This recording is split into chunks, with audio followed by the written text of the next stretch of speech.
Thank you सिंसे। पृष्ठ संख्या 510।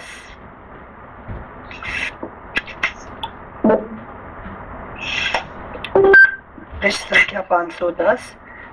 तो वह, एक मिनट, श्लोक संख्या 11 से पढ़ रहे हैं, पिछले पेज के लास्ट श्लोक से। ये देखने में सौम्य और नित्य नूतन तरुण थे, किंतु वह निशाचरी, क्रूर और सेंसे, एक मिनट, सेंसे कंपैरिजन जो कर रहे थे एक बार ऊपर से पढ़ लें। हाँ सेंसे। सप्तदशः सर्गः। श्री राम के आश्रम में शूर्पणखा का आना, उनका परिचय जानना और अपना परिचय देकर उनसे अपने को भार्या के रूप में ग्रहण करने के लिए अनुरोध करना। स्नान करके श्री राम, लक्ष्मण और सीता तीनों ही उस गोदावरी तट से अपने आश्रम में लौट आए। उस आश्रम में आकर लक्ष्मण सहित श्री राम ने पूर्वान्न काल के होम पूजन आदि कार्य पूर्ण किए। फिर वे दोनों भाई पर्णशाला में आकर बैठे। वहां सीता के साथ वे सुख पूर्वक रहने लगे। उन दिनों बड़े बड़े ऋषि मुनि आकर वहां उनका सत्कार करते थे। पर्णशाला में सीता के साथ बैठे हुए महाबाहु श्री रामचंद्र जी चित्रा के साथ विराजमान चंद्रमा की भांति शोभा पा रहे थे। वे अपने भाई लक्ष्मण के साथ वहां तरह तरह की बातें किया करते थे। उस समय जबकि श्री रामचंद्र जी लक्ष्मण के साथ बातचीत में लगे हुए थे, एक राक्षसी अकस्मात उस स्थान पर आ पहुंची। वह 10 मुख राक्षस रावण की बहन शूर्पणखा थी। उसने वहां आकर देवताओं के समान मनोहर रूप वाले श्री रामचंद्र जी को देखा। उनका मुख तेजस्वी, भुजाएं बड़ी बड़ी और नेत्र प्रफुल्ल कमल दल के समान विशाल एवं सुंदर थे। वे हाथी के समान मंद गति से चलते थे। उन्होंने मस्तक पर जटा मंडल धारण कर रखा था।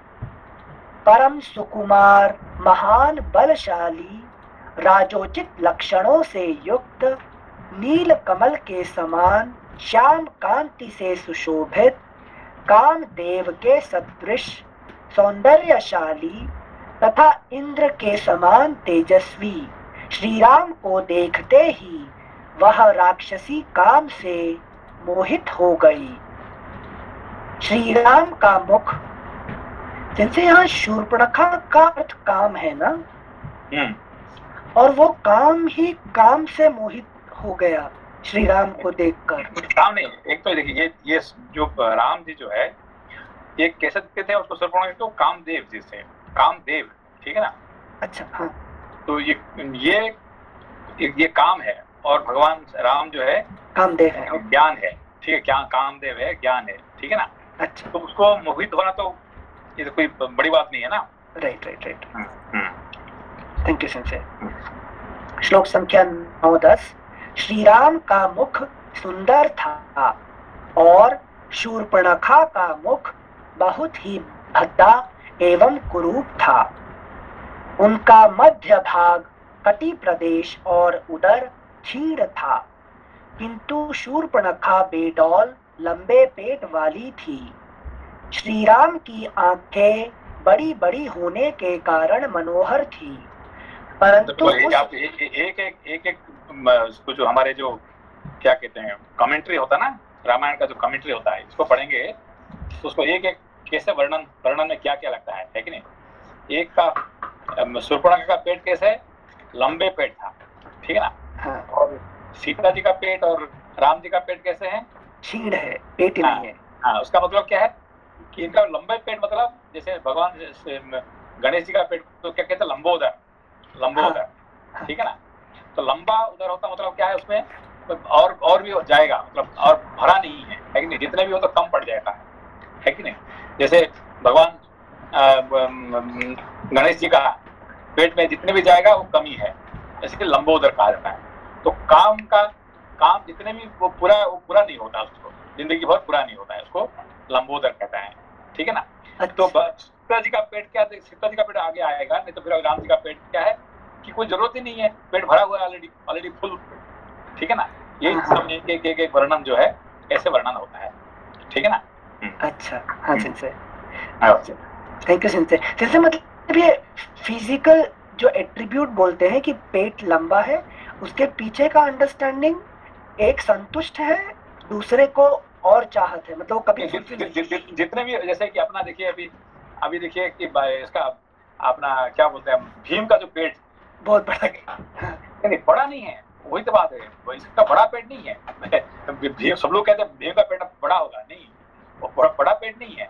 अच्छा, तो भीम ने पेट बड़ा दिखाई पड़ता क्या आपको? नहीं सर, तो नाटक में दिखाते हैं, सिर्फ ड्रामा में, बाकी रियल में नहीं, भीम का पेट कभी बड़ा नहीं होता है, अच्छा, है कि नहीं।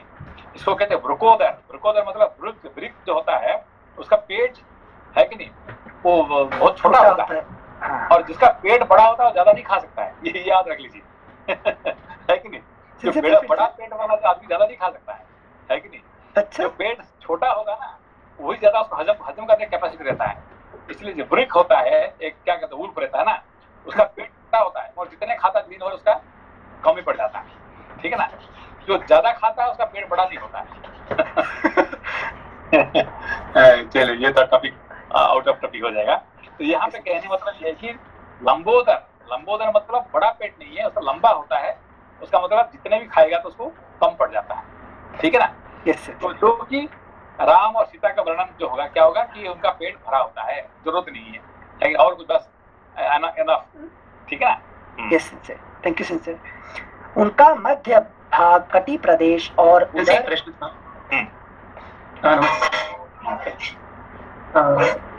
श्री रामचंद्र जी ने प्रतिज्ञा तो किए थे कि हम राक्षसों को मारेंगे, but actually when the things started he didn't started from his side, right. अभी यहाँ पे वो वहाँ पे है वन में, और ये जो शूर्पणखा आ रही है वो स्वयं ही आ रही है उनकी तरफ।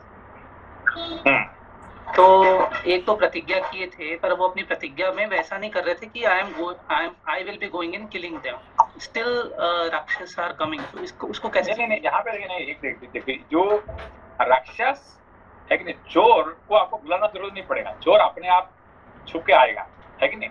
चोर, डाकू, बदमाश जो छोटे लोग होते हैं क्या करेंगे, वो अपने आप आते हैं, और महात्मा के पास आपको जाना पड़ता है कि नहीं।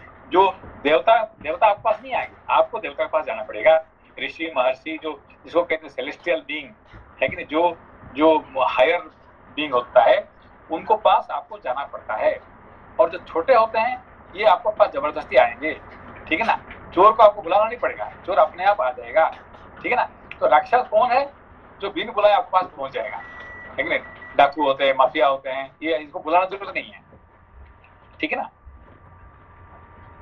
जी सेंसी। हाँ सेंसी, एक और इससे रिलेटेड प्रश्न कि ये पंचवटी के एरिया में गए हैं, तो ये बेसिकली भरा हुआ है ये राक्षसों से एरिया, इसलिए भी ये है कि वहां पे आए हैं ये इनके आक्रमण करने के लिए।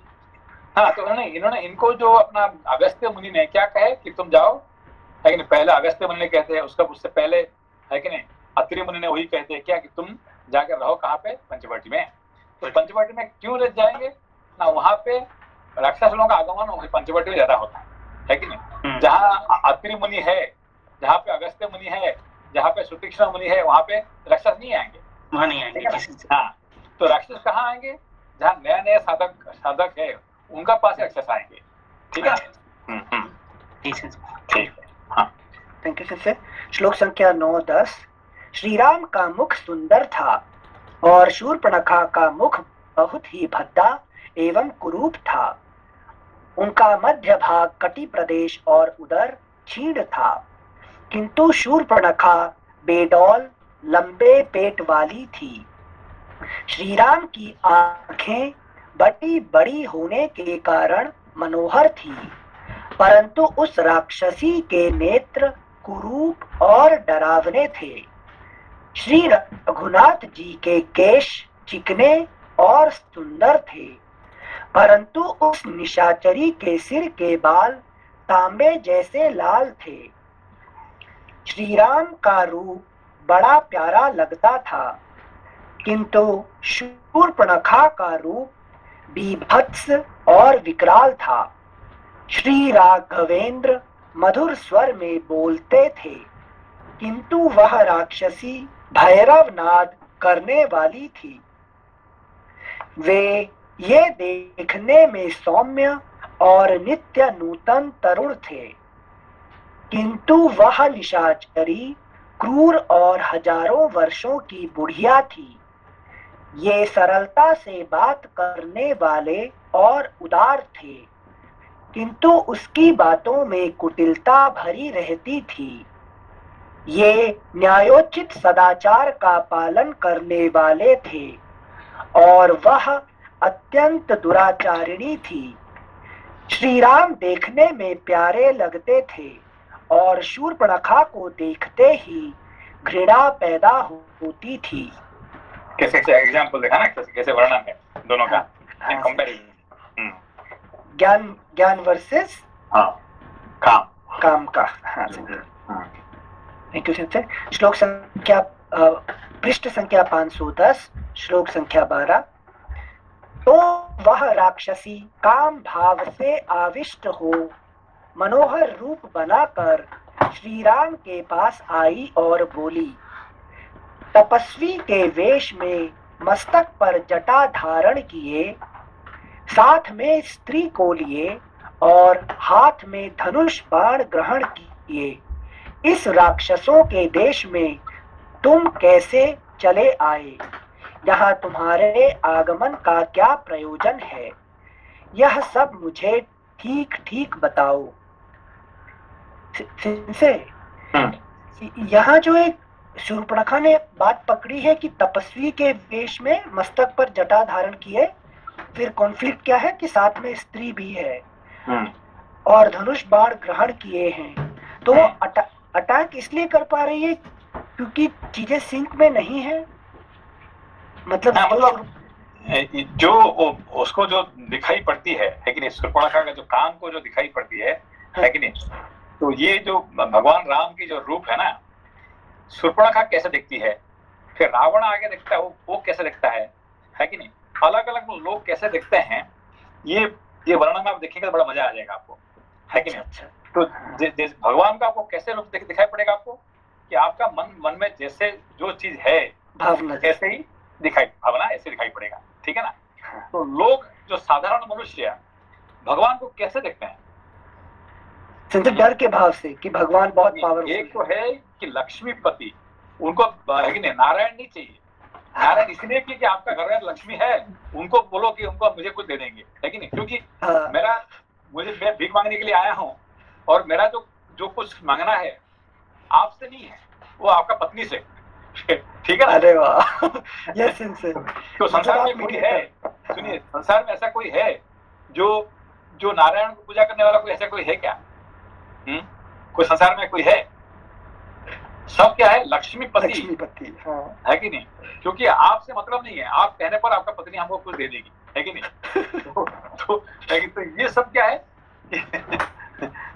लेकिन इसलिए एक्चुअली क्या कि हमने पहली बार जो हम गए जयपुर में लोग दिवाली पे किसको पूजा करते हैं?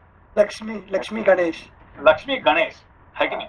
तो हमारे वहाँ पे लक्ष्मी गणेश नहीं होता है, भाई लक्ष्मी नारायण होते हैं, लक्ष्मी गणेश का पूजा हमने है कि, क्योंकि वो मारवाड़ी है कि नहीं, उनको पैसे का मतलब है, इसीलिए लक्ष्मी को चाहिए और गणेश जी को इसलिए कि उनका तकलीफ दूर कर रहे हैं, कि नहीं। यस, तो मतलब बेटे से काम है और लक्ष्मी पत्नी से काम है, बस। लेकिन उसमें नारायण का क्या काम है हमारा, लेकिन काम नहीं है कुछ। Thank you sir. श्लोक संख्या 12-13। तो वह राक्षसी काम भाव से आविष्ट हो मनोहर रूप बनाकर श्री राम के पास आई और बोली।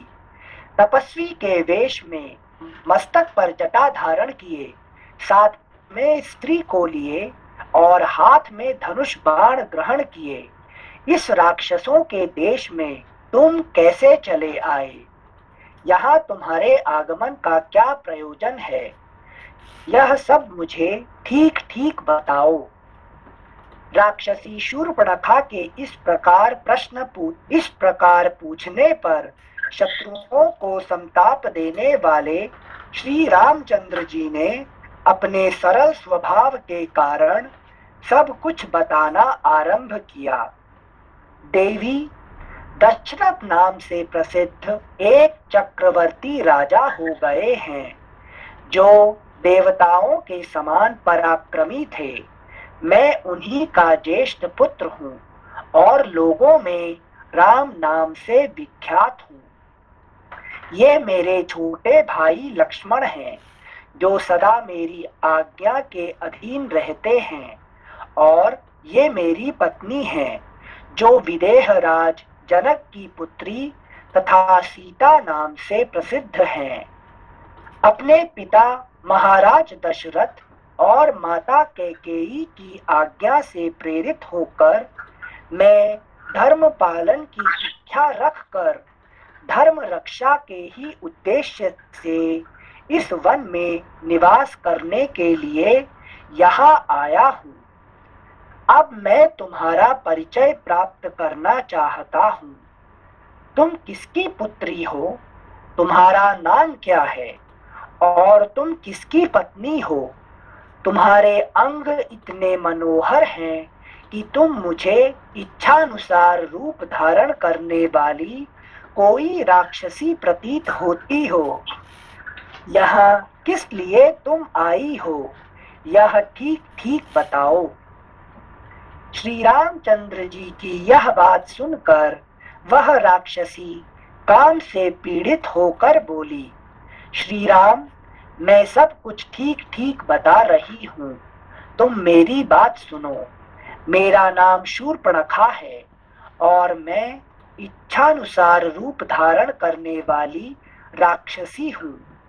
मैं समस्त प्राणियों के मन में भय उत्पन्न करती हुई इस वन में अकेली विचरती हूँ।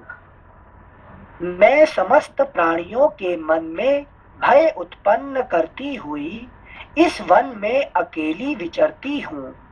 मेरे भाई का नाम रावण है। संभव है उसका नाम तुम्हारे कानों तक पहुंचा हो। रावण विश्रवा मुनि का वीर पुत्र है। यह बात भी तुम्हारे सुनने में आई होगी।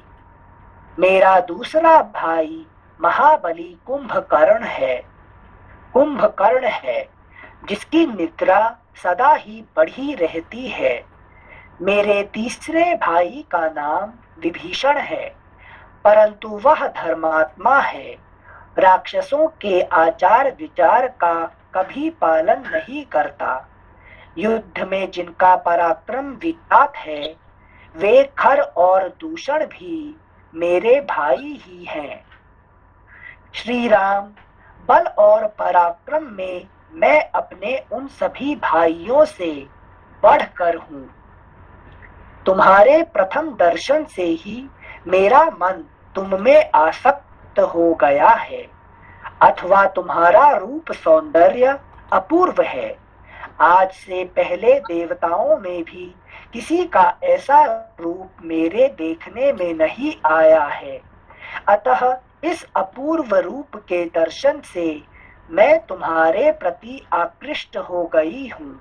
यही कारण है कि मैं तुम जैसे पुरुषोत्तम के प्रति पति की भावना रखकर बड़े प्रेम से पास आई हूँ।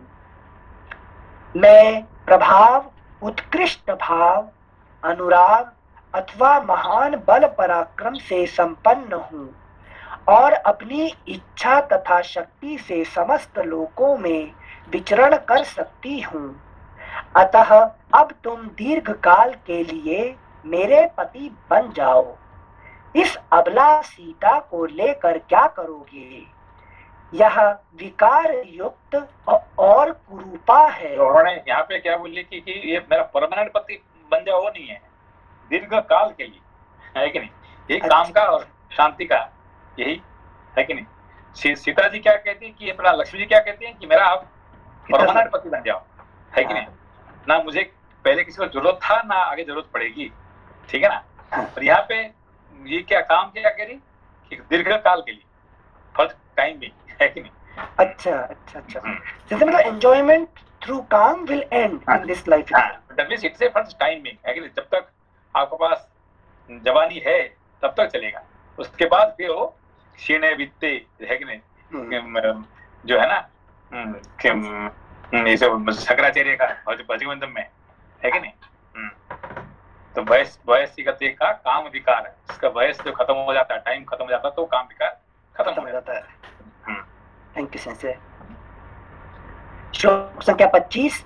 मैं प्रभाव, उत्कृष्ट भाव, अनुराग अथवा महान बल पराक्रम से संपन्न हूँ और अपनी इच्छा तथा शक्ति से समस्त लोकों में विचरण कर सकती हूँ।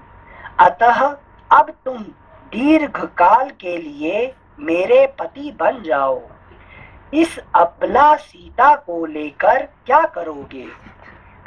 यह विकार युक्त और कुरूपा है, अतः तुम्हारे योग्य नहीं है। मैं ही तुम्हारे अनुरूप हूँ, अतः मुझे अपनी भार्या के रूप में देखो। अगला पृष्ठ 511। यह सीता मेरी दृष्टि में कुरूप, ओछी, विकृत, धंसे हुए पेट वाली और मानवी है। मैं इसे तुम्हारे इस भाई के साथ ही खा जाऊंगी। फिर तुम काम भाव युक्त हो मेरे साथ पर्वतीय शिखरों और नाना प्रकार के वनों की शोभा देखते हुए दंडक वन में विहार करना। शूर्पणखा के ऐसा कहने पर बातचीत करने में कुशल ककुत्स्थ कुलभूषण श्री रामचंद्र जी जोर जोर से हंसने लगे। फिर उन्होंने उस मतवाले नेत्रों वाली निशाचरी से रामचंद्र जी क्यों हंसे? वो बोल रही कि मैं लक्ष्मण को खा जाऊंगी, लक्ष्मण सीता को, वैराग्य को। लोपा जी क्यों हंसते राम जी? संशय ज्ञान काम के ऊपर हंसता है करके, इसलिए। क्यों? क्योंकि इसलिए हंसे कि देखो उन्होंने मांग ली है कि नहीं, तो उसको पूरा तो करना पड़ेगा ना, है कि नहीं। तो उसके लिए फिर कब पूरा, अभी तो पूरा नहीं कर सकता हूँ, फिर एक बार फिर जो जिसको भगवान को जो कुछ मांगते हैं उसको पूरा करने का उसका हक होता है, उसका है कि नहीं, उसका ये बन जाता, हक बन जाता है कि नहीं। तो भगवान मना नहीं कर सकते किसी को भी किसी भी कारण से, ठीक है ना। पर बात ये है कि टाइम का है कि नहीं अवधि देना पड़ता है कि नहीं। बस आज है कि कल है कि 2 साल का बाद है कि 1000 साल के बाद है, वो तो पूरा ही होगा, है कि नहीं। तो इसलिए हंसे से कि ये कितने बुद्धू है कि आपने दूसरे जन्म तैयार कर लिया मोक्ष के बदले, इसलिए दूसरे जन्म तैयार कर दिया। फिर इसके लिए फिर उसको है कि नहीं, बस उसका इतना ही, इसका वो मांग सकती तो परमानेंट भगवान का ये बनने वाली थी, है कि नहीं, मगर कुछ अवधि के लिए, है कि नहीं। तो फिर उसके लिए मुझे भी आना पड़ेगा, उसको भी आना पड़ेगा, वैसे यही है कि नहीं। तो ये इसलिए भगवान को हंसी आ गई, है कि नहीं। ठीक है। सिंसे यहाँ पर कर्म थ्योरी नहीं लागू करती फिर कि भगवान से मिलन हो गया तो हर किसी को बेनिफिट होना ही होना, चाहे वो पाप से बेनिफिट हुआ ना। इसलिए देखो उसने भगवान, क्योंकि देखिए उसने काम से दूसरे किसी को पास नहीं जाके उसने भगवान को पास, तो भगवान ने इसीलिए उसको फिर है कि उसको पूरा करने के लिए है कि तो कम से कम उसको तो फिर जन्म देना पड़ेगा ना, फिर मिलेंगे ना उसके साथ। हाँ, यस। प्रश्न पूछने का रीजन था कि उनका चित्रकूट जैसे लेखा जोखा देखते हैं ना, फिर अगला जन्म होता है, तो यहाँ पर राम जी से मिलन हो गया तो उनका जो पुराना पाप है वो सबसे कुछ वास्ता नहीं, उनको बेनिफिट मिलना ही मिलना है। जो भी मांगे, पापी लोग जो भी मांगे वो मिलेगा ही। मतलब इतनी बात है कि उसको वेट करना पड़ेगा लंबा टाइम के लिए, बस इतनी ही बात है कि नहीं। अच्छा, पूरा मिलेगा ही मिलेगा। हाँ, उसका पूरा जरूर होगा। बट सेंसे यहाँ थोड़ी सारे जो भी जाके मांगेगा वो मिलेगा, लेकिन ये कि आपने एक बार समझाए थे, पापी हो कि राक्षस हो, जो भी हो, जो भगवान के लिए एकाग्र हो कि कुछ मांगता है वो ना, कोई भी पापी जो भी मांगेगा भगवान पूर्ण करेंगे क्या, ये मैं समझ नहीं पा रही हूँ। देखिए भस्मासुर को भगवान ने उसको दिए गए, तो भगवान खुद फंस गए खुद भगवान फंसे मगर देख ही नहीं दिए, है कि नहीं? वो जानते थे कि नहीं था इसमें मेरे सरकार पर हाथ रखेगा, जानते थे कि नहीं जानते थे, है कि नहीं? वो जानते थे तो भी उनको देना पड़ा, है कि नहीं? यही तो है कि नहीं भगवान का, है कि नहीं? बस ऐसे उसके लिए तपस्या किया ना। मेरा प्रश्न ये है कि जो भी जो मांगता है साधारण मनुष्य सब कुछ मिलता है, ये मैं पूछना चाहती हूँ से। बस ये भगवान के पास उसको आने का दर्शन मिल गया उसको, ये तो तपस्या बिना तपस्या से मिलेगा क्या, है कि नहीं? कुछ भी आपको ऐसे आसानी से भगवान का पास पहुंचने का आपका ये अधिकार है क्या, नहीं। है कि नहीं? तो किसी भी कारण से वो आके पहुंच गई भगवान के पास, है कि नहीं? राम लक्ष्मण सीता तीनों के सामने पहुंच के, है कि नहीं? तो कुछ मांग ली तो उससे उसका मतलब कुछ ना कुछ उसको तो पावर उसका पास ये है ना, है कि पुण्य किया होगा, पुण्य किया है ना, है कि नहीं? आपको ये बात फिर दूसरे पुराणे में आपको मिलेगा कि क्या पुण्य की थी शूर्पणखा ने कि उसको इनका पास दर्शन मिल गया भगवान, है कि नहीं? हाँ संजय, थैंक यू संजय। श्लोक संख्या 29। शूर्पणखा के ऐसा कहने पर बातचीत करने में कुशल का कुछ था कुलभूषण श्री रामचंद्र जी जोर जोर से हंसने लगे। फिर उन्होंने उस मतवाले नेत्रों वाली निशाचरी से इस प्रकार कहना आरंभ किया। जब भी भगवान राम कृष्ण जो हंसते हैं उसके पीछे काफी गूढ़ रहस्य रहता है कि नहीं? सिर्फ किसी को परिहास करने के लिए हंसते नहीं है, ठीक है ना? तो उसको खुद उनको आगे पीछे दर्शन होता है, जिसकी वजह से है कि ये मूर्ख देखो इन्होंने इतना तपस्या करके मुझे मिल गई, है कि नहीं? मुझे मेरा दर्शन हो गया और क्या मांग रही है कि नहीं? और एक डिजायर उसको पूरा कर दी, है कि नहीं? तो इसलिए भगवान को हंसी आ गया, है कि नहीं? शी कुड हैव आस्क्ड, अगर चाहती है तो इंद्र पद मांग सकती थी, है कि नहीं? तो कुछ भी मांग सकती थी, मांग लेती, ब्रह्मलोक मांग सकती। क्या मांग रही है? बस मुझे ये दे देना दीर्घ काल तक के लिए। Thank you sensei. हमारी एक कहानी है ना कि एक बुढ़िया ने अपना कपड़ा सिलाई कर रही थी, है कि नहीं?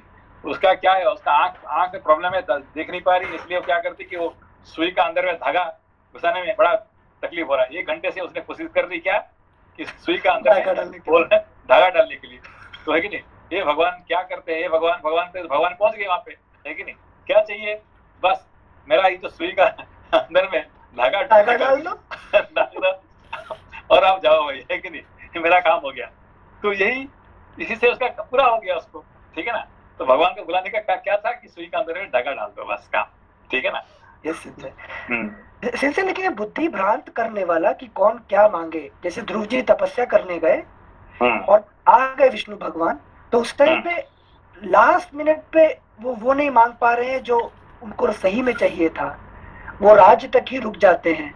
तो यहाँ वहीं पे मनुष्य का जो विवेक कहते हैं, इसको कहते हैं विवेक, कि do you have the discriminative capacity, है कि नहीं? आपका पास विवेक हो तो फिर आप क्या करें, उसको भूलें नहीं, बस मुझे यही चाहिए, मुझे वही, आप यही दे दीजिए, है कि नहीं? बस यही है, आपको टिल द एंड आपको विवेक रहना चाहिए, ठीक है ना? Yes, thank you sir. इस प्रकार श्री वाल्मीकि निर्मित आर्ष रामायण आदि काव्य के अरण्य कांड में 17वां सर्ग पूरा हुआ। 18 सर्ग। श्री राम के टाल देने पर शूर्पणखा का लक्ष्मण से प्रणय याचना करना, फिर उनके भी टालने पर उसका सीता पर आक्रमण और लक्ष्मण का उसके नाक कान काट लेना। श्री राम ने काम पाश से बंधी हुई उस शूर्पणखा से अपनी इच्छा के अनुसार मधुर वाणी में मंद मंद मुस्कुराते हुए कहा, आदरणीया देवी, मैं विवाह कर चुका हूँ, यह मेरी प्यारी पत्नी विद्यमान है। तुम जैसी स्त्रियों के लिए तो सौत का रहना अत्यंत दुखदायी ही होगा। ये मेरे छोटे भाई श्रीमान लक्ष्मण बड़े शीलवान, देखने में प्रिय लगने वाले और बल पराक्रम से संपन्न हैं। इनके साथ स्त्री नहीं है, ये अपूर्व गुणों से संपन्न है। ये तरुण तो है ही, इनका रूप भी देखने में बड़ा मनोरम है। अतः यदि इन्हें भार्या की चाह होगी तो ये ही तुम्हारे इस सुंदर रूप के योग्य पति होंगे। विशाल लोचने वरारोहे, जैसे सूर्य की प्रभा मेरु पर्वत का सेवन करती है, उसी प्रकार तुम मेरे इन छोटे भाई लक्ष्मण को पति के रूप में अपनाकर सौत के भय से रहित हो इनकी सेवा करो। श्री रामचंद्र जी के ऐसा कहने पर वह काम में मोहित हुई राक्षसी उन्हें छोड़कर सहसा लक्ष्मण के पास जा पहुंची और इस प्रकार बोली, लक्ष्मण, तुम्हारे इस सुंदर रूप के योग्य मैं ही हूँ, अतः मैं ही तुम्हारी परम सुंदरी भार्या हो सकती हूँ। मुझे अंगीकार। जैसे यहाँ पे ये स्टेबल भी नहीं है, मतलब भगवान राम के पास आई थी और उन्होंने उसको अगर टर्न कर दिया लक्ष्मण जी की तरफ, तो वो लक्ष्मण जी की तरफ उसी भाव से चली गई। तो ये भी एक काम का गुण है कि उसको मतलब कुछ स्टेबल नहीं है कि आई वांट दिस और दिस। नहीं, देखिए यहाँ पे ये सब थोड़ा फिलोसॉफिकल ज्यादा है। यहाँ पे ये आई किसके पास? सीधा राम जी के पास आ गई, ठीक है ना। तो राम जी क्या होते हैं? ज्ञान वैराग्य। किसी को भी ज्ञान वैराग्य क्या, ज्ञान विवेक नहीं आता जब तक वैराग्य नहीं होता है कि नहीं? इसीलिए भगवान ने इसको क्या कहते हैं कि बिना वैराग्य से तुम, है कि नहीं, ज्ञान को प्राप्ति नहीं कर सकते हो, है कि नहीं। ज्ञान को, विवेक को प्राप्ति नहीं होगा जब तक तुम्हारा पास, है कि नहीं, वैराग्य नहीं होता है, ठीक है ना। तो ये इस तरह से इसको आपको समझना चाहिए, ठीक है ना। अच्छा जी sir, thank you sir. Thank you sir. श्लोक संख्या 7। लक्ष्मण, तुम्हारे इस सुंदर रूप के योग्य मैं ही हूँ, अतः मैं ही तुम्हारी परम सुंदरी भार्या हो सकती हूँ। मुझे अंगीकार कर लेने पर तुम मेरे साथ समूचे दंडकारण्य में सुखपूर्वक विचरण कर सकोगे। उस राक्षसी के ऐसा कहने पर बातचीत में निपुण निशाचरी से यह युक्ति युक्त बात बोले, लाल कमल के समान गौर वर्ण वाली सुंदरी, मैं तो दास हूँ, अपने बड़े भाई भगवान श्री राम के अधीन हूँ। तुम मेरी स्त्री होकर दासी बनना क्यों चाहती हो? विशाल लोचने, मेरे बड़े भैया संपूर्ण ऐश्वर्यों अथवा सभी अभीष्ट वस्तुओं से संपन्न हैं। तुम उन्हीं की छोटी स्त्री हो जाओ, इससे तुम्हारे सभी मनोरथ सिद्ध हो जाएंगे और तुम सदा प्रसन्न रहोगी। तुम्हारे रूप रंग उन्हीं के योग्य निर्मल हैं। कुरूप, ओछी, विकृत, धसे हुए पेट वाली और वृद्धा, अगला पृष्ठ 512, और वृद्धा भार्या को त्याग कर ये तुम्हें ही सादर ग्रहण करेंगे। फुटनोट, यहाँ लक्ष्मण ने उन्हीं विशेषणों को दोहराया है जिन्हें शूर्पणखा ने सीता के लिए प्रयुक्त किया था। शूर्पणखा की दृष्टि से जो अर्थ है वह ऊपर दे दिया है, परंतु लक्ष्मण की दृष्टि में वे विशेषण निंदा परक नहीं, स्तुति परक हैं। अतः उनकी दृष्टि से उन विशेषणों का अर्थ यहाँ दिया जाता है। विरूपा, विशिष्ट रूप वाली त्रिभुवन सुंदरी। असती, जिससे बढ़कर दूसरी कोई सती नहीं है, ऐसी। कराला, शरीर की गठन के अनुसार ऊंचे नीचे अंगों वाली। निर्णतोदरी, निम्न उदर, निर्णता उदरी, निम्न उदर अथवा क्षीण कटी प्रदेश वाली। वृद्धा, ज्ञान में बढ़ी चढ़ी, अर्थात तुम्हें छोड़कर उक्त विशेषणों वाली सीता ही वे ग्रहण करेंगे। उक्त इस तरह से विशेषणों वाली जो है ना, इस तरह से जो शास्त्र में दिया होता है ऐसे ही उसको अर्थ करना चाहिए, ठीक है ना। सिंसे इस सब से देखेंगे तो कोई भी बुरा शब्द तो है ही नहीं ना। रामायण महाभारत ये जो गीता, इसमें से बुरा शब्द कैसे आ सकता है कि नहीं? नहीं मतलब ये हमारे ध्यान की कमी है कि नहीं? हमको नजर आता क्यों?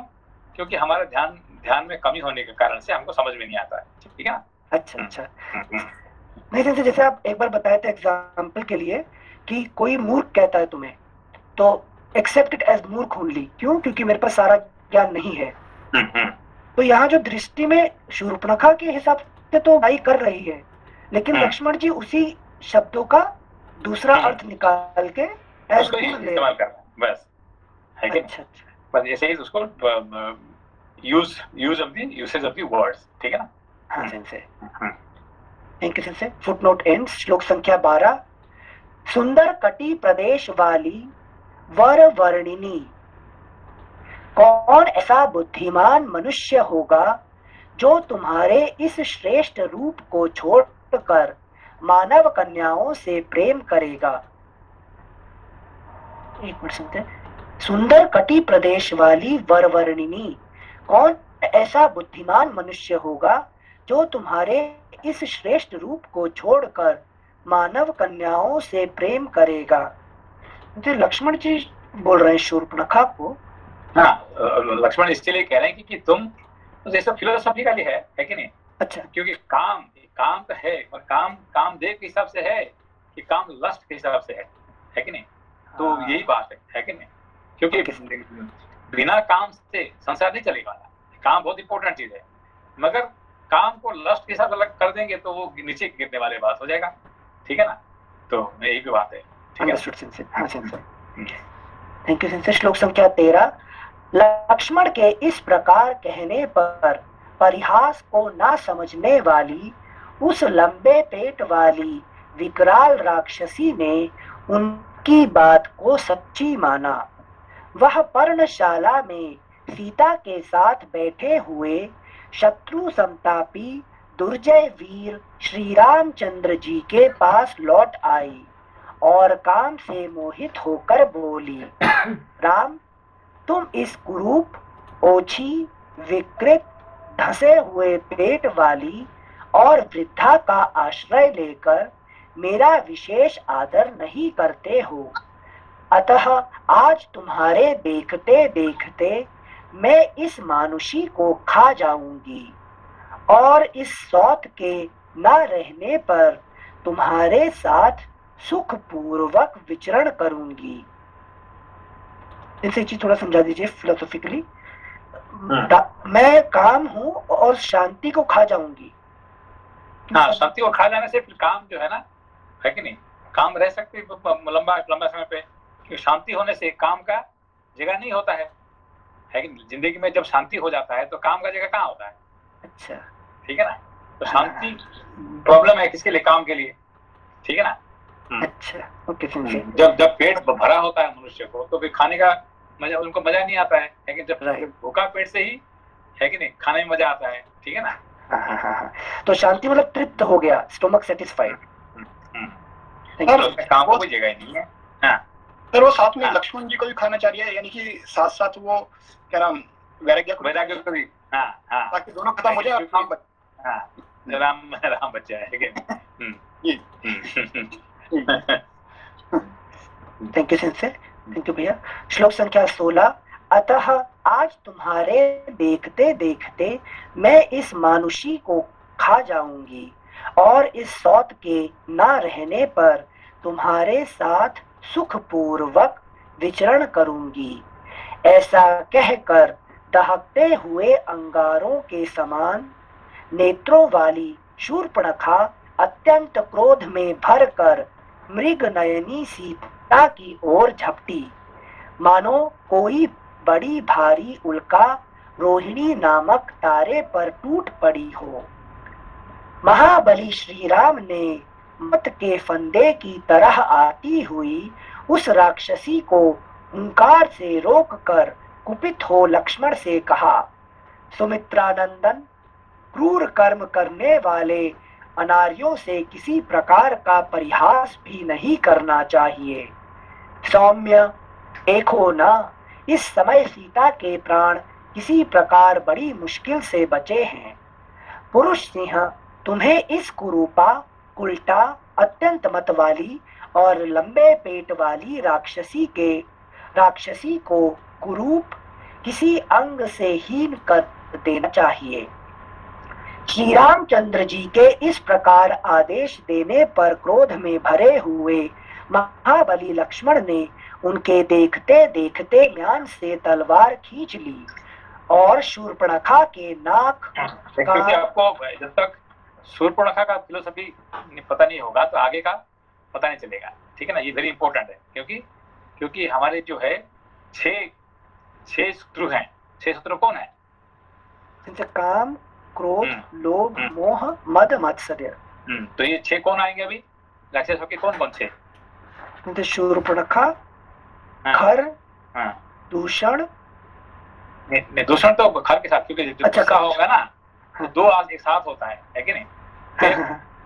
खर दूषण हो गया एक पेड़। कम, क्रोध, लोभ, मोह। लोभ क्या है? लोभ सोने का मृग लेके मारीच है कि नहीं? तो मारीच क्या करेगा? सोने का मृग लेके आया है, सोने का रूप लेके आके उनको हरेगा, ठीक है। लोभ है कि नहीं? फिर मोह क्या है? कुंभकर्ण है कि नहीं? कुंभकर्ण मोह है कि नहीं? हाँ, है कि नहीं? फिर क्योंकि खाना पीना सोना है कि नहीं, ये सब क्या मोह के बस कारण से, ठीक है। मोह। मद क्या है? रावण। माश्चर्य क्या होता है? कौन? जेलस। कौन? जैसे मेघनाथ, ठीक है ना। ये सब इसका एक पहला काम से शुरू होता है और माश्चर्य से एंड होता है, ठीक है ना। अच्छा। तो इसलिए जब तक आप शूर्पणखा समझ में नहीं आता है तो फिर बाकी होगा समझ में नहीं आएगा, है कि नहीं? अच्छा। Thank you sir. जैसे सबसे पहले आता है काम ही करता है।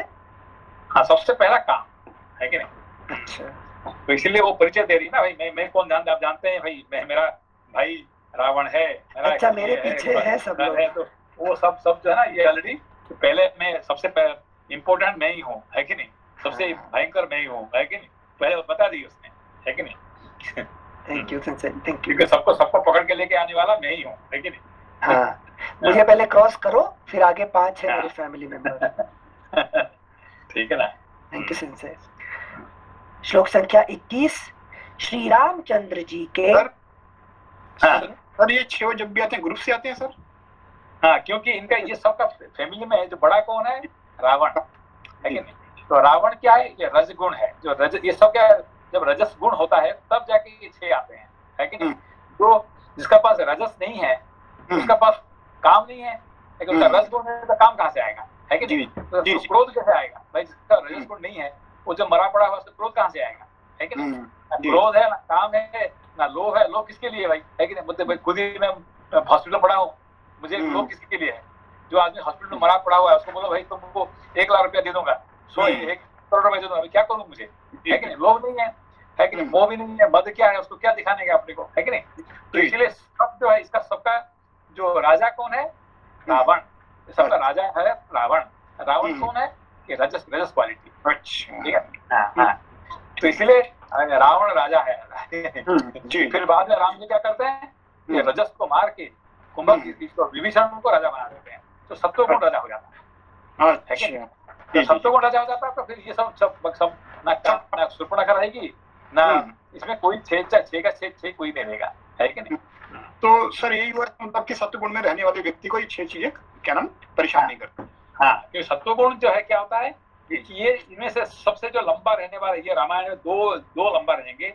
एक तो हनुमान जी रहेंगे और एक विभीषण रहेंगे, बाकी कोई नहीं रहेंगे। राम भी नहीं रहेंगे ना, लक्ष्मण रहेंगे। यहाँ पे सिर्फ 2 रहेंगे, एक तो है हनुमान जी और दूसरा होते हैं विभीषण जी। ये 2 ही लंबा रहने वाले हैं, दोनों एक सत्वगुण एक सत्संग, ठीक है ना। Thank you sir. ये सब इसलिए रामायण में ये सब फिलोसॉफिकल मीनिंग सब होता है इसमें। जी, thank you. Thank you sensei. Sensei यहाँ पर 6 जो शत्रु हैं वो तो समझ में आ जाते हैं, लेकिन रजस गुण शत्रु है, यानी रावण मेरा शत्रु है, ये चीज समझ नहीं आता, मतलब पर्सनल लेवल पे। बाकी चीज समझ में आ देखिए मनुष्य का सबसे बड़ा प्रॉब्लम क्या है? रजस गुण ना सेंसे। रजस गुण है। जब मनुष्य रजस गुण बढ़ता है तब जाके मैं ये करूंगा वो करूंगा, है कि नहीं, मुझे बहुत पैसा चाहिए, मैं बड़ा कंपनी बनाऊंगा, मैं ये बड़ा घर बनाऊंगा, मैं गाड़ी बनाऊंगा, बंगला करूंगा, ये करूंगा, ये सब कब आता है मनुष्य? जब रजस गुण बढ़ता है। रजस नहीं होता तो फिर क्या करना है मुझे, है कि नहीं? जो आदमी खुद बीमारी पड़ा, कोरोना में जो आदमी पड़ा हुआ है, कल रहेगा नहीं रहेगा पता नहीं है, वो क्या सब गाड़ी घोड़ा, इसको क्या मतलब है? उसको कुछ मतलब नहीं, है कि नहीं? उसको काम है, विश्व सुंदरी भी आ जाएगी, उसका क्या मतलब है? बोलेगा दूर रहो, मास्क लगा के दूर रहो, है कि नहीं? तो ये प्रॉब्लम हो जाएगा, है कि नहीं? तो इसीलिए जो है ये सब रजस गुण का सब बहन, एक बहन हो जाता है, एक भाई हो जाता है, एक बेटा हो जाता है, ये सब, है कि नहीं? ये सब इनका ही ये हो जाता है सब, है कि नहीं? अच्छा, नहीं सेंसे दो प्रश्न हमारा था। षड रिपु आप अच्छे से समझाए और ये समझ में आ रहा है कि मुझे इस पे विजय पानी है, जानकर भी कि रजस सबसे बड़ा शत्रु है, डायरेक्टली इसको कंट्रोल में नहीं लाया जा सकता ना, जब तक 6 का इसको कंट्रोल नहीं। आपको पकड़ में आया कैसा आएगा? नहीं, आपको अभी ये क्या राम जी का इसको रावण को मिल सकते हैं क्या? रावण को मिलने के लिए उसके पास कैपेसिटी नहीं है, क्योंकि पहले इनको मिलना पड़ेगा किसको? शूर्पणखा को। पहले शूर्पणखा का मिलना पड़ेगा, फिर शूर्पणखा लेके आएगी किसको? काम क्रोध को लेके आएगी, ठीक है ना? तो काम जब पूरा नहीं होता है फिर क्रोध को लेके साथ में लेके आएगा कौन? खर दूषण को लेके आएंगे, है कि नहीं? फिर जो इसको खत्म करेंगे तो फिर लोभ आ जाएगा, फिर, है कि नहीं? क्या सोने का मिर्ग, है कि नहीं? फिर उसके बाद कुंभकर्ण आ जाएगा, है कि नहीं? ऐसे एक फिर आखिरी में रावण आएगा, है कि रावण तो जल्दी नहीं आने वाला है थैंक यू सेंसे। सेंसे आपने गीता में ये जो श्लोक पढ़ाए थे ना, गीता का 3rd चैप्टर में, काम ऐस क्रोध ऐसा रजोद गुण समुद्भव महासना महापापमा विद्वेनमिह वैरिणम, वही बोल रहे हैं क्या अभी सेंसे कि सारे जो काम हो कि क्रोध हो तो सारे रजोगुण से समुद्भव जितने रामायण में जितने राक्षस है सबके सभी से सभी क्या है? उनका राजा कौन है? रावण है कि नहीं? रावण से सब संबंधित है। शूर्पणखा कहती है कि मैं उसका बहन हूँ, है कि नहीं? खर कहता मैं उसका भाई हूँ, है कि नहीं? तो ये दूषण क्या है? मैं सेनापति हूँ, है कि नहीं? कुंभकर्ण मैं भाई हूँ, है कि नहीं? और ये क्या कहते हैं उसका ऊपर मैं बेटा हूँ, है कि मेघनाथ कहता मैं बेटा हूँ। ये सब जो है ना इसके साथ संबंधित है, ठीक है ना? बहुत इंटरेस्टिंग टॉपिक है। श्लोक संख्या 21। श्री रामचंद्र जी के इस प्रकार आदेश देने पर क्रोध में भरे हुए महाबली लक्ष्मण ने उनके देखते देखते म्यान से तलवार खींच ली और शूर्पणखा के नाक कान काट लिए। नाक कान क्यों काटे? जैसे नाक मतलब सुंदरता ना। हाँ, वही नाक और कान जो है मनुष्य का जो काम का सुंदरता कौन है? नाक और कान से ही है कि ये होता है, ठीक है ना? तो नाक कान इसीलिए देखिए जो हमारे जो मुसलमान लोग हैं हमारे मंदिर में क्या क्या करते हैं? हाँ, नाक काट देते हैं और कान, सबका नाक काट देते हैं, सब मूर्तियों का नाक काट देते हैं, आंख नहीं करते हैं। उनका काटना होता है नाक और कान। अच्छा। जितने पुराना मंदिर आपको देखेंगे सब मंदिर में ये मुसलमान लोग क्या करेंगे? हिंदुओं का है कि नहीं? मंदिर में जाके देवी देवता को नाक कान काट देते हैं, है कि नहीं? तो नाक काटने से उसका सुंदरता खत्म हो जाता है, ठीक है ना? सेंसे आंख में सुंदरता नहीं है? आंख में सुंदर नहीं होता, सुंदरता होता हमेशा, है कि नहीं? क्या अंधा आदमी को आपको सुंदर नहीं देखा पड़ता क्या? है कि नहीं? अंधा आदमी भी सुंदर होता है, मगर जिसका नाक ये नहीं होता उसका सुंदरता खत्म हो जाता है। नाक और कान, ठीक है ना? इसलिए इनका नाक वैराग्य क्या करता है? काम का नाक काट देता है, नाक कान। से मैंने वो जो नाक कान का, नाक तो सुंदरता ये आपने ये लॉजिक में समझ में आया, लेकिन कान जो काटे मुझे ऐसे लगा कि जो काम होता है सारे जो इंद्रिय लोग इधर उधर भाग रहे हैं करके, इसीलिए वो भागता रहता है। वो नहीं है, आप देखिए जो जितने काम कैसे आता है? काम का प्रवेश कहाँ से होता है? कान से, टच से नहीं। कान से नहीं, कान से, है कि नहीं? पूर्णतः टच होता है और प्रवेश कहाँ से करती काम? वो आप कैसे जानते हैं? सेंसे? अरे वो कितने सुंदर है, वो कितने सुंदर। पहले कहाँ से सुने? आंख से नहीं है, पहले आपको कान से सुनना पड़ेगा। Do you know? वो तो इतने सुंदर है, इतने ये सब पहले कान से प्रवेश करेगी, ठीक है ना। तो ये जो पूर्णता होता है टच से, मगर नाक और कान और नाक जो है ये मेन होते हैं, ठीक है ना। काम का हाँ चलिए। नया नॉलेज था। Thank you sensei. ये जो अपना जो कामदेव का जो पंचबाण, हाँ, कामदेव का कितने बाण होता है? 5 बार पांच बाण। 5 बाण। कौन सा 5 बाण? सेंसे ये जो पंच ज्ञानेंद्रिय सेंसे। हाँ, ये जो पंच ज्ञानेंद्रिय का सबसे एक पहला बाण कौन सा है? कान है कि नहीं? पहला बाण कान है कि नहीं? टच नहीं है, टच लास्ट बाण होता है, ठीक है ना। ठीक सेंसे नाम था उसका तो 5 कुछ बाण थे ना, कंपन क्या क्या कहता? हाँ, कंपन, सुकंपन, लंबन, तपन, सुपन, वो जो नाम जो भागवतम में पढ़ के सेंसे, वो जो बसंत ऋतु में जो कामदेव आते उनका जो 5 है क्या था? शोषण, कंपन, लंबन। चलिए उसको अभी इसमें ज्यादा टाइम वेस्ट करने के लिए आगे हैं। Thank you sensei. श्लोक संख्या 22। नाक और कान कट जाने पर भयंकर राक्षसी शूर्पणखा बड़े जोर से चिल्लाकर जैसे आई थी उसी तरह वन में भाग गई। खून से नाक कान कटने से वो जो है कुब्जा बन के, उसका क्या होता है? उसका नहीं कुब्जा जो है वो क्या है? शूर्पणखा कुब्जा बन के भगवान कृष्ण के पास आती है, तब उसका है कि नहीं, बस उनका कान नाक जो है ना उनका भगवान के प्रति ही रहता है इसका, है कि नहीं। इसीलिए वहां पे वो उसका पूरा हो सकता है उसका, है कि नहीं। आप वहां पे जो वर्णन देखेंगे, यहाँ पे जो कार्ड देते हैं, है कि नहीं, नाक कान, और वहां उसका नाक कान सुंदरता वापस आ जाता है कि नहीं। Thank you sister. श्लोक संख्या 23। खून से भीगी हुई वह महाभयंकर एवं विकराल रूप वाली निशाचरी नाना प्रकार के स्वरों में जोर जोर से चीत्कार करने लगी, मानो वर्षा काल में मेघों की घटा गर्जन तर्जन कर रही हो। वह देखने में बड़ी भयानक थी। उसने अपने कटे हुए अंगों से बारंबार खून की धारा बहाते और दोनों भुजाएं ऊपर उठाकर चिखाड़ते हुए एक विशाल वन के भीतर प्रवेश किया।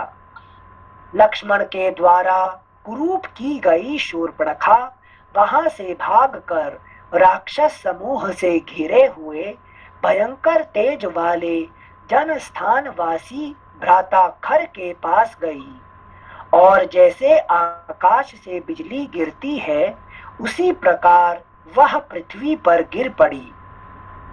अगला पृष्ठ 513। खर की वह बहन रक्त से नहा गई थी और भय तथा मोह से अचेत सी हो रही थी। उसने वन में सीता और लक्ष्मण के साथ श्री रामचंद्र जी के आने और अपने कुरूप किए जाने का सारा वृत्तांत खर से कह सुनाया। इस प्रकार जैसे कि जो शूर्पणखा जाके राम जी को क्या परिचय देती है, आपका कान में तो पड़ा होगा ना मेरा भाई कौन है कि नहीं। रावण को याद है कौन है, आप तो कान में तो सुने होंगे, है कि नहीं। क्या बोली उसने। तो इन्होंने सीधा भगवान से नहीं कह कि भाई मैं आया हूँ आपका भक्त बन के, नहीं है। मैं कौन जानते हैं? मैं रावण का बहन हूँ। आप जानते हैं ना रावण कौन है कि नहीं? जानते हैं ना कुंभकर्ण कौन है कि नहीं। ये सब सुनाती है कि नहीं। आपका कान है कि नहीं है। तो इसलिए लक्ष्मण जी कान काट देते हैं कि भगवान से मिलना है तो उसका नाक कान काट के आओ मिलो भगवान से, है कि नहीं। अच्छा। Thank you sensei. इस प्रकार श्री वाल्मीकि निर्मित आर्ष रामायण आदि काव्य के अरण्य कांड में 18वां सर्ग पूरा हुआ। 19 सर्गः। शूर्पणखा के मुख से उसकी दुर्दशा का वृत्तांत सुनकर क्रोध में भरे हुए खर का श्री राम आदि के वध के लिए 14 राक्षसों को भेजना। अपनी बहन को इस प्रकार अंगहीन और रक्त से भीगी हुई देखो कितना क्या भेजते हो, 14। 14 मतलब ये जो जो जो गुस्सा होता है मनुष्य, 14 प्रकार के राक्षस पैदा होते हैं उससे से, लेकिन उसका दूध कितने 14 राक्षस होते हैं। ये कौन कौन है फिर जब है कि नहीं, जब क्रोध का ये मिलेगा क्या क्या करेगा वो, है कि नहीं। Thank you sensei. अपनी बहन को इस प्रकार अंगहीन और रक्त से भीगी हुई अवस्था में पृथ्वी पर पड़ी देख राक्षस खर क्रोध से जल उठा और इस प्रकार पूछने लगा, बहन उठो और अपना हाल बताओ, मूर्छा और घबराहट छोड़ो तथा साफ साफ कहो, किसने तुम्हें इस तरह रूपहीन बनाया है? कौन अपने सामने आकर चुपचाप बैठे हुए निरपराध एवं विषैले काले सांप को अपनी अंगुलियों के अग्रभाग से खेल खेल में पीड़ा दे रहा है? जिसने आज तुम पर आक्रमण करके तुम्हारे नाक कान काटे हैं, उसने उच्च कोटि का विष पी लिया है तथा अपने गले में काल का फंदा डाल लिया है। फिर भी मोहवश वह इस बात को समझ नहीं रहा है।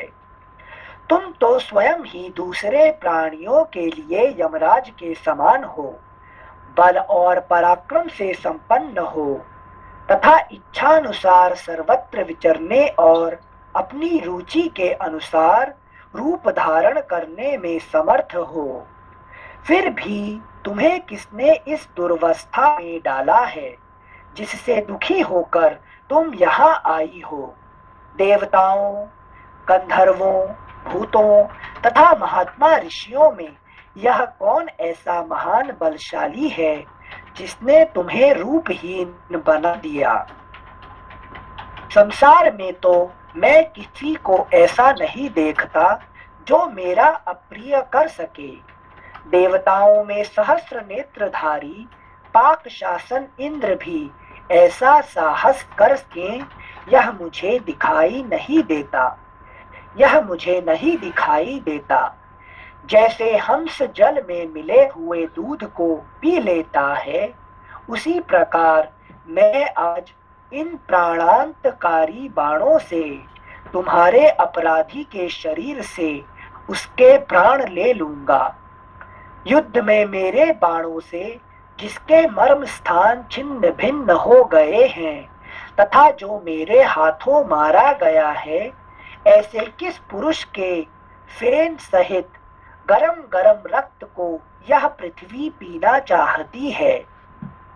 रणभूमि में मेरे द्वारा मारे गए किस व्यक्ति के शरीर से मांस कुतर कुतर कर ये हर्ष में भरे हुए झुंड के झुंड पक्षी खाएंगे? जिसे मैं महासमर में खींच लूं, उस दीन अपराधी को देवता, गंधर्व, पिशाच और राक्षस भी नहीं बचा सकते। धीरे धीरे होश में आकर तुम मुझे उसका नाम बताओ जिस उद्दंड ने वन में तुम पर बलपूर्वक आक्रमण करके तुम्हें परास्त किया है। भाई का, विशेषतः क्रोध में भरे हुए भाई खर का यह वचन सुनकर, अगला पृष्ठ 514, यह वचन सुनकर शूर्पणखा नेत्रों से आंसू बहाती हुई इस प्रकार बोली, भैया, वन में दो तरुण पुरुष आए हैं जो देखने में बड़े ही सुकुमार, रूपवान और महान बलवान हैं। उन दोनों के बड़े बड़े नेत्र ऐसे जान पड़ते हैं मानो खिले हुए कमल हो। वे दोनों ही वल्कल वस्त्र और मृग चर्म पहने हुए हैं। फल और मूल ही उनका भोजन है। वे जितेंद्रिय, तपस्वी और ब्रह्मचारी हैं। दोनों ही राजा दशरथ के पुत्र और आपस में भाई भाई हैं। उनके नाम राम और लक्ष्मण हैं। वे दो गंधर्व राजों के समान जान पड़ते हैं और राजोचित लक्षणों से संपन्न हैं। ये दोनों भाई देवता अथवा दानव हैं, यह मैं अनुमान से भी नहीं जान सकती। उन दोनों के बीच में एक तरुण अवस्था वाली रूपवती स्त्री भी वहां देखी है, जिसके शरीर का मध्य भाग बड़ा ही सुंदर है। वह सब प्रकार के आभूषणों से विभूषित है। उस स्त्री के ही कारण उन दोनों ने मिलकर मेरी एक अनाथ और उल्टा स्त्री की भांति ऐसी दुर्गति की है। मैं युद्ध में उस कुटिल आचार वाली स्त्री के और उन दोनों राजकुमारों के भी मारे जाने पर उनका फेन सहित रक्त पीना चाहती हूँ। रणभूमि में उस स्त्री का और उन पुरुषों का भी रक्त मैं पी सकूं, यह मेरी पहली और प्रमुख इच्छा है, जो तुम्हारे द्वारा पूर्ण की जानी चाहिए। शूर्पणखा के ऐसा कहने पर खर ने कुपित होकर अत्यंत बलवान 14 राक्षसों को, जो यमराज के समान भयंकर थे, यह आदेश दिया, वीरों, इस भयंकर दंडकारण्य के भीतर चीर और काला मृग चर्म धारण किए 2 शस्त्रधारी मनुष्य एक युवती स्त्री के साथ घुस आए हैं। तुम लोग वहां जाकर पहले उन दोनों पुरुषों को मार डालो, फिर उस दुराचारणी स्त्री के भी प्राण ले लो। मेरी यह बहन उन तीनों का रक्त पिएगी। राक्षसों, मेरी इस बहन का यह प्रिय मनोरथ है। तुम वहां जाकर अपने प्रभाव से उन दोनों मनुष्यों को मार गिराओ और बहन के इस मनोरथ को शीघ्र पूरा करो। रणभूमि में उन दोनों भाइयों को तुम्हारे द्वारा मारा गया देख यह हर्ष से खिल उठेगी और आनंद मग्न होकर युद्ध स्थल में उनका रक्त पान करेगी। खर की ऐसी आज्ञा पाकर वे 14 राक्षस हवा के उड़ाए हुए बादलों के समान विवश हो शूर्पणखा के साथ पंचवटी को गए। इस प्रकार श्री वाल्मीकि निर्मित आर्ष रामायण आदि काव्य के अरण्य कांड में 19वां सर्ग पूरा हुआ। ठीक है, ओके। प्रणाम सेंसे। नमस्कार। नमस्कार। कल ट्यूसडे है सेंसे, परसों पढ़ेंगे फिर। नमस्ते। Thank you.